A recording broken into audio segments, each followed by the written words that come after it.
Hello everyone, welcome to the Silicon Gurukul. Amrit technology IIT Madras के students और professors ने मिलकर एक टेक्नोलॉजी डेवलप किया है जिसका नाम रखा गया है Amrit arsenic and metal removal by Indian technology. तो ये टेक्नोलॉजी जो होगा ये nano scale iron oxy hydroxide technology का यूज करेगा और इसके थ्रू अगर वाटर को पास कराया जाएगा इस टेक्नोलॉजी के डिवाइस के थ्रू तो उस वाटर से आर्सेनिक और जो मेटल आयंस हैं वो प्यूरिफाई हो जाएंगे। This water purifier has been developed for both domestic as well as community levels. घरेलू यूज के लिए या फिर पूरे कम्युनिटी या फिर पूरे मोहल्ले कह लीजिए उसके यूज के लिए इसे डिज़ाइन किया गया है, यानी कि ये स्मॉल स्केल से लेकर के बिग स्केल तक इसका यूज होगा। अब आइए देख लेते हैं कि आर्सेनिक है क्या, क्यों इसे साफ करना इतना ज़रूरी है वाटर से। तो देखो, आर्सेनिक एक नेचुरल कंपोनेंट है अर्थ के क्रस्ट का, widely distributed throughout the environment in the air water and land. हर जगह आर्सेनिक फैला हुआ है, लेकिन प्रॉब्लम ये है कि ये हाईली टॉक्सिक है, बहुत ज़्यादा पॉइजनस है और ये इनऑर्गेनिक फॉर्म में होता है। It is in its most stable elemental state, arsenic is a steel gray brittle solid, low thermal and electrical conductivity. इससे इलेक्ट्रिसिटी या थर्मल कुछ भी पास नहीं होता है, ब्रिटल होता है। सबसे बड़ी बात कि ये नन मेटल होता है। ओके, लेकिन कुछ फॉर्म्स इसके मेटल लाइक भी होते हैं। It has been recognised as a toxic element and is considered a human health hazard. मानव के लिए बहुत ही ज़्यादा खतरे की बात है ये। और एक बात आपको बता दूं कि जो भी सेमी कंडक्टर डिवाइसेस यूज होते हैं, मुझे कहीं ये मिला नहीं, मैं आपको ऐड कर देता हूँ because I am post graduate from physics, that's why I can tell you that the semi conductor devices uses silicon. आप सबको पता है, on the name of this thing I have given my channels name Silicon Gurukul. तो जितने भी devices हैं, जो भी आप स्क्रीन देख रहे हैं, जो भी आप डिजिटल कुछ यूज कर रहे हैं, वो सब सिलिकन से बना हुआ है। तो सिलिकन के टैबलेट पर आप ये क्लास देख रहे हैं या फ़ोन पर आप ये क्लास देख रहे हैं लैपटॉप पर, तो दैट्स मीन्स सिलिकन गुरुकुल। ये सिलिकन डायरेक्ट काम नहीं करता है। इस सिलिकन में आर्सेनिक या फिर गैलियम या इंडियम या स्टीबियम ऐसे एलिमेंट को मिलाना पड़ता है, तो ही जाकर के सिलिकन काम करने लायक बनता है। तो ही सिलिकन जो डिवाइस में अभी आप देख रहे हैं ना, अपने डिवाइस को ये लेक्चर सुन रहे हैं ना, तो ये लेक्चर सुनने के लिए आपका डिवाइस तभी काम करेगा जब उसमें सिलिकन एलिमेंट के साथ आर्सेनिक, गैलियम, इंडियम, स्टीबियम कुछ भी मिक्स होया हुआ रहे। अगर मिक्स नहीं होगा तो फिर अकेले सिलिकन काम नहीं करेगा। तो आप समझ सकते हैं कि हमारे आसपास कितना सारा गैजेट्स है, उन सब में आर्सेनिक है। और यूज करते करते एक दिन जब वो बेकार हो जाएगा, हम उसे यूं ही फेंक देंगे। और जब वो फेंकेंगे तो मिट्टी में उसके आर्सेनिक मिलना शुरू हो जाते हैं। और वही आर्सेनिक जो होता है हमारे लिए बहुत बड़ा खतरे की वजह बनती है। जाकर के अंडरग्राउंड वाटर में मिल जाता है, नदी के जल में मिल जाता है और हमारे हेल्थ के लिए बहुत बड़ा हजार्ड है। आई होप आर्सेनिक के खतरे को आप समझ पा रहे होंगे कि ये कितना ज़्यादा खतरनाक है, हम इसे क्यों नहीं रोक पा रहे हैं। बिकॉज हमारे यहाँ प्रॉपर मेकानिज़्म नहीं है कि इलेक्ट्रॉनिक गुड्स को कहीं से भी डिकम्पोज किया जाए। ऐसा हमारे पास कोई मेकानिज़्म नहीं है, लोगों में अवेयरनेस नहीं है। ठीक है, अगर अमेरिका की बात करें आप, या फिर जापान की बात करें, या फिर कम से कम चाइना की भी बात कर लें, तो वहाँ लोगों के अगर इलेक्ट्रॉनिक डिवाइस ख़त्म हो जाते हैं, बेकार हो जाते हैं, वो और उसमें पैसे खर्च करते हैं और पैसे खर्च करके उसको डिकम्पोज करवाते हैं ठीक से। ठीक है ना, कंपनी आती है, उस फ़ोन को, टैबलेट को, लैपटॉप को ले जाती है, उसका जो भी एलिमेंट होता है उसको सेपरेट करके कुछ इस तरह से उसे डिस्ट्रॉय करती है कि इन्वायरमेंट को कोई नुकसान ना पहुंचे। लेकिन हमारे यहाँ इस तरह के अवेयरनेस की बहुत कमी है। ठीक है, तो ये अपने आप में बहुत ही दुखद बात है हमारे लिए। हो सकता है आने वाले समय में हम लोग सुधरें। और देखिए, आप कोई भी वेबसाइट, अगर आप एचपी का फ़ोन यूज एचपी का टैबलेट यूज कर रहे हैं, लैपटॉप यूज कर रहे हैं, या फिर सैमसंग का फ़ोन यूज कर रहे हैं, आप उनके वेबसाइट पर जाएंगे और ई वेस्ट करके कुछ ढूंढेंगे तो आपको ज़रूर मिलेगा। तो क्या होगा कि वो आपको तब एक लिंक देंगे, एक नंबर देंगे, वो नंबर आपको मिल जाता है। तो उस नंबर के साथ आप उस डिवाइस को जो कि वेस्ट हो चुका है आप कुरियर कर देंगे, तो सैमसंग वाले के पास ये पहुंच जाएगा। ठीक है, ओप्पो वाले के पास ये पहुंच जाएगा, वो फिर इसे डिस्ट्रॉय कर देंगे। इसमें उसका फ़ायदा है क्योंकि उसे जो भी सिलिकॉन चाहिए, आर्सेनिक चाहिए, जो भी प्लास्टिक चाहिए, उन्हें वापस से मिल जाता है।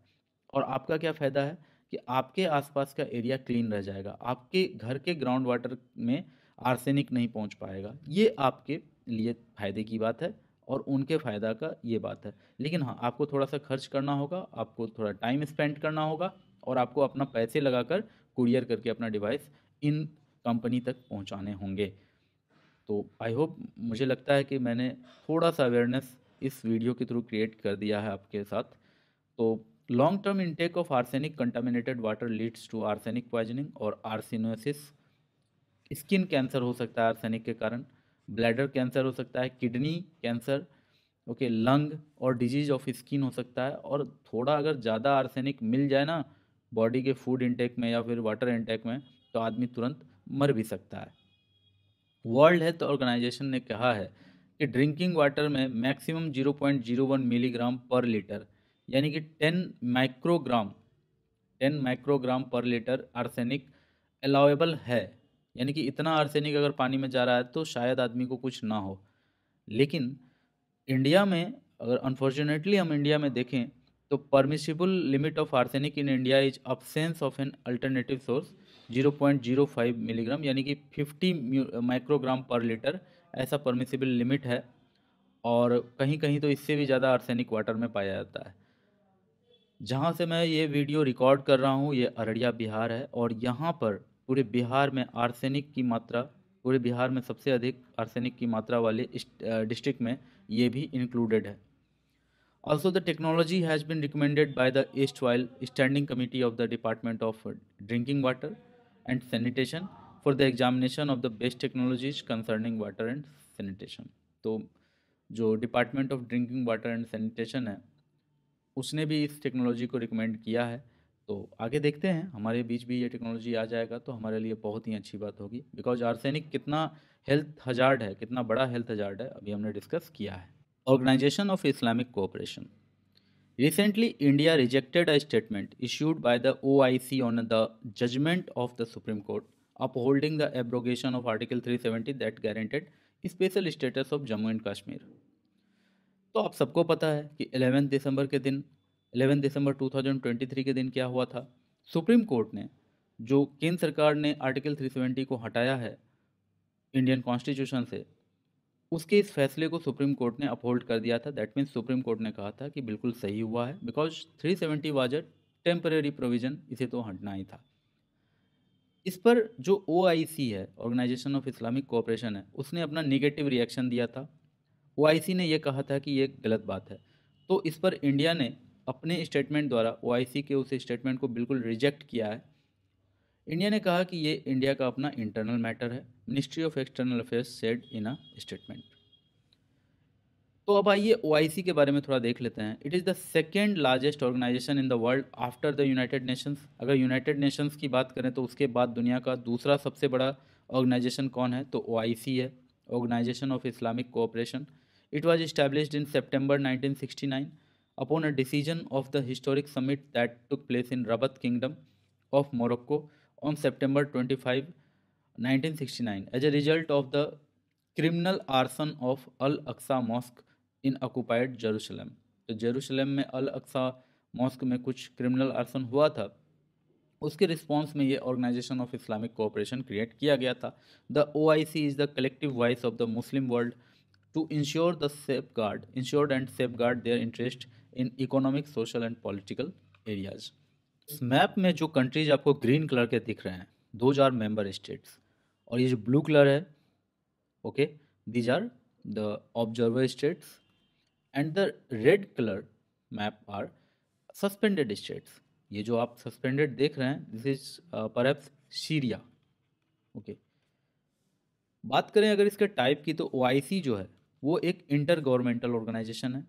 ढेर सारे गवर्नमेंट ने मिलकर यह ऑर्गेनाइजेशन बनाया है, लाइक UNO। 57 मेंबर स्टेट्स हैं, और इन स्टेट्स में टोटल पॉपुलेशन हो जाता है 1.81 बिलियन के करीब, या 2 बिलियन आप कह लीजिए। और चार्टर साइन कब हुआ था, तो 25 सितंबर 1969 में। GDP की बात करें अगर पर कैपिटा, तो 19,451 US डॉलर है। सो ये बहुत अधिक है। अगर हम टोटल ये 2 बिलियन पीपल में अगर बांट के देखें तो ये बहुत अधिक है। इंडिया का बात करें तो इंडिया का तो लेस देन $3,000 है, तो ये बहुत ज़्यादा है, बिकॉज अरब वर्ल्ड कंट्रीज इसमें इंक्लूडेड हैं, दैट्स वाई।